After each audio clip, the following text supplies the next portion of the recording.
Assalamualaikum warahmatullahi wabarakatuh. Perkenalkan, nama saya Jesse Firman Maulana, NIM 221101010023, eh, kelas PAI A1. Saya di sini akan mempresentasikan tentang globalisasi dan peran madrasah di era sekarang. Secara general, pendidikan ialah proses pembentukan, pembangunan kompetensi dasar yang penting dan utama dalam aspek intelektual maupun aspek emosional. Dalam Undang-Undang Nomor 20 Tahun 2003 Pasal 1 menyebutkan bahwa pendidikan ialah usaha sadar dan terancam untuk mewujudkan suasana belajar dan proses pembelajaran agar peserta didik secara aktif mengembangkan potensi dirinya untuk memiliki kekuatan spiritual, keagamaan, pengendalian diri, kepribadian, kecerdasan, akhlak mulia, serta keterampilan yang diperluaskan dan tertuju pada pengembangan peserta didik yang dipenuhi dengan SDM. Dalam membentuk pribadi kompetensi yang sesuai dengan kebutuhan zaman, Undang-Undang tentang Sistem Pendidikan Nasional Nomor 20 Tahun 2003 Pasal 3 menyebutkan bahwa pendidikan berfungsi mengembangkan kemampuan dan membentuk watak serta peradaban bangsa yang bermartabat dalam rangka mencerdaskan kehidupan bangsa, bertujuan untuk berkembangnya potensi peserta didik agar menjadi manusia yang beriman dan bertakwa kepada Allah Tuhan yang Maha Esa, berakhlakul mulia, sehat, berilmu, cakap, kreatif, mandiri, dan menjadi warga yang demokratis serta bertanggung jawab. Berdasarkan pernyataan Undang-Undang tentang fungsi dan tujuan pendidikan,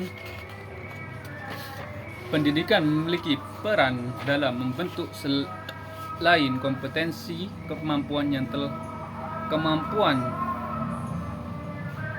yang disebut seperti karakteristik, kekreativitas, dan turut serta dalam mencapai tujuan cita-cita bangsa yang sudah gamblang pada Undang-Undang Dasar 1945 alinea keempat. Pendidikan juga diharapkan melengkapi unsur pribadi peserta didik dan aspek spiritualnya. Dengan demikian, pendidikan agama juga diikutsertakan pada proses tersebut. Pendidikan Islam ialah bimbingan oleh pendidikan atau seorang terhadap peserta didik atau seseorang supaya dapat memiliki kualitas semaksimal mungkin dan sesuai dengan ajaran Islam. Pendidikan Islam di sini tak sebatas proses membagi ilmu, namun proses yang dapat menggapai seluruh komoditasi manusia dari yang paling dasar seperti pembinaan dan pembimbingan aspek intelektual, emosional, dan jasmani, sampai kepada aspek sosial, ekonomi, politik, hukum, dan lain sebagainya. Proses pendidikan Islam ditandai dengan turunnya wahyu kepada Rasulullah, yaitu turunnya ayat Al-Quran yang pertama, yaitu Iqra, yang mananya membaca. Esensi pendidikan Islam sendiri tidak ditinjau dari dua hal. Yang pertama adalah mendidik peserta didik untuk bertingkah laku sesuai dengan nilai-nilai atau akhlak Islam, dan yang kedua adalah mendidik peserta didik dalam mempelajari ajaran Islam.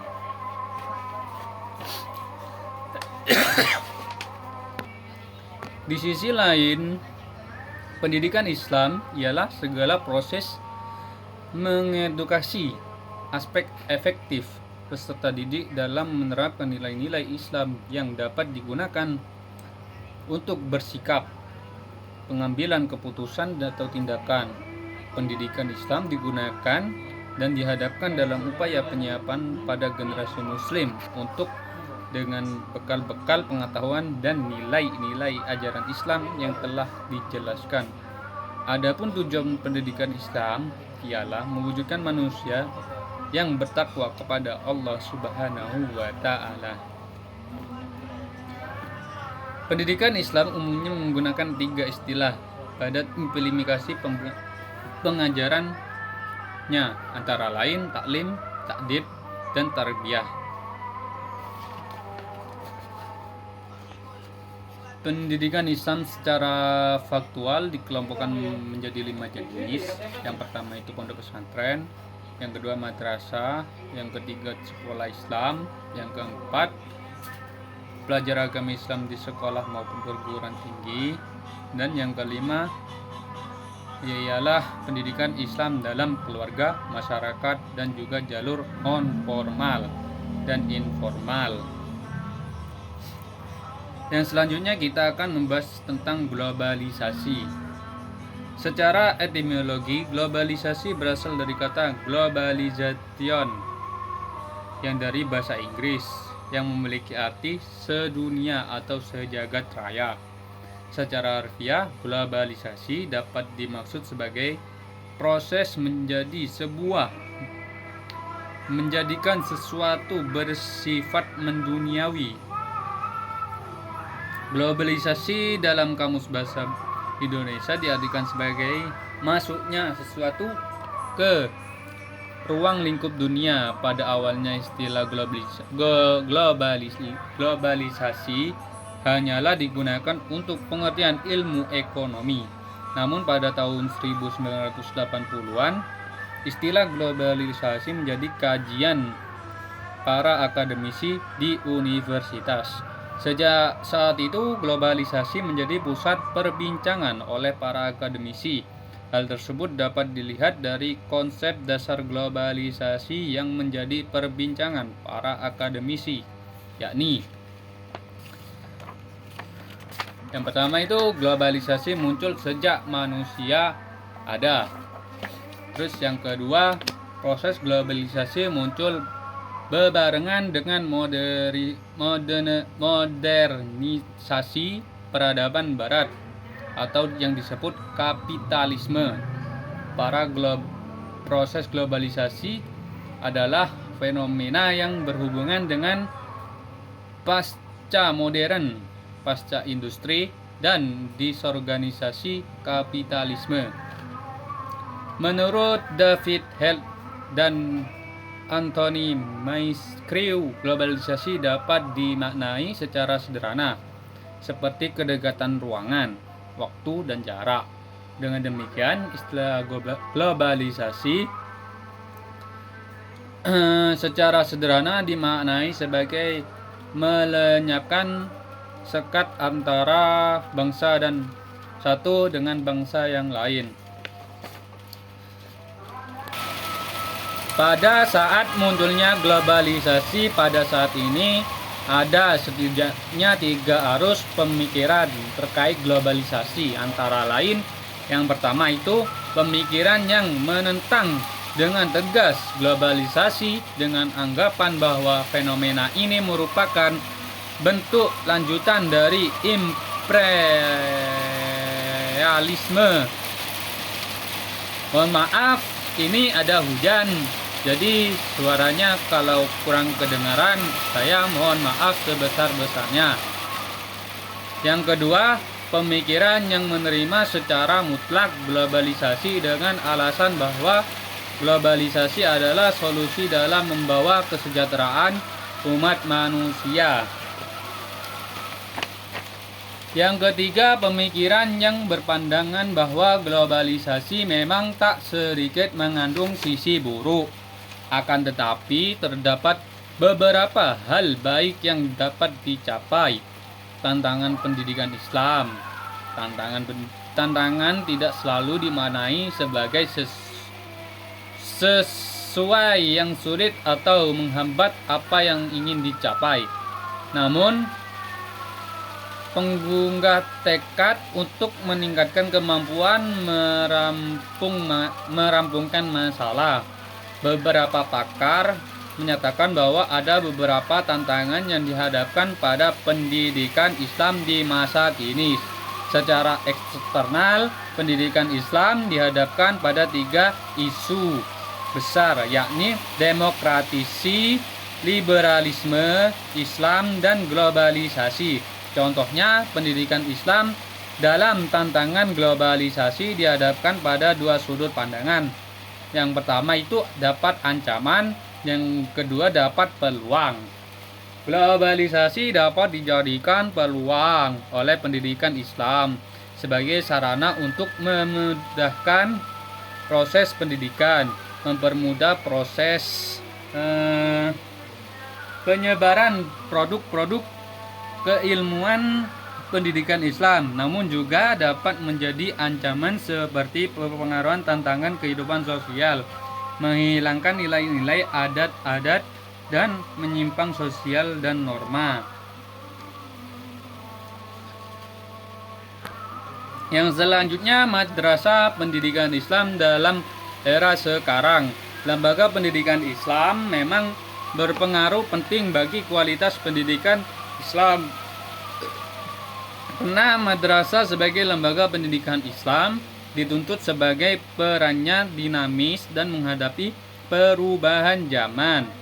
Dituntut posisi dalam strategisan menghadapi kebutuhan masyarakat muslim, dan produktif dalam mengolah bahkan menginovasikan pendidikan. Kehadiran madrasah diharapkan dapat menjadi perbaikan pada generasi muslimin dan memberikan kemajuan positif untuk peradaban Islam. Madrasah dalam era sekarang ini diharapkan untuk mencetak generasi muslim yang kuat dalam aspek rohaniah, cerdas, berintelektual, terampil, dan dalam menghadapi perkembangan zaman dan perilaku yang baik. Pada madrasah diharapkan untuk memenuhi kebutuhan masyarakat Islam. Yang pertama itu, madrasah diharapkan untuk mengembangkan kompetensi peserta didik dalam aspek intelektual dan aspek religius. Yang kedua, madrasah diharapkan mampu menyiapkan generasi muslim yang terdidik dan mampu menghadapi kemajemukan dalam ruang lingkup internal dan eksternal. Dan yang terakhir, madrasah diharapkan untuk menyiapkan generasi yang berpartisipasi secara masif dalam interaksi global.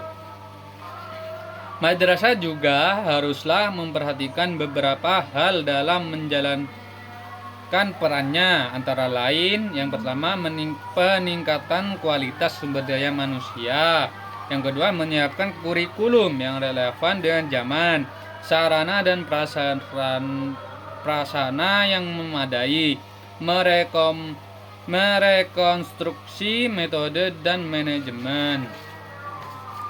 Yang terakhir, pengembangan ilmu. Adapun aspek-aspek yang harus ditekankan oleh madrasah dalam menjawab masalah era sekarang, ya antara lain yang pertama keteladanan. Figur penting dalam pendidikan Islam terutama dari lembaga madrasah haruslah dapat menjadi teladan yang baik untuk generasi pendidikan Islam. Yang kedua, pembiasaan. suatu kegiatan yang jelas dalam tujuan dan teknisinya diharapkan menjadi faktor penting untuk membentuk generasi muslim yang baik dan terkarakteristik. Yang ketiga itu nasihat. Dalam hal ini nasihat adalah aspek yang dibutuhkan generasi muslim dalam perkembangannya. Yang keempat, pembiasaan. Peserta didik yang diharapkan menjadi penerus muslim haruslah dalam pengawasan pendidik yang baik dan benar. Yang kelima, keseimbangan. Peserta didik diharapkan tidak hanya baik dalam aspek religius, namun dapat menjawab tantangan digitalisasi pada era sekarang ini. Sekian presentasi dari saya. Mohon maaf bila ada banyak kekurangan. Saya akhiri. Assalamualaikum warahmatullahi wabarakatuh.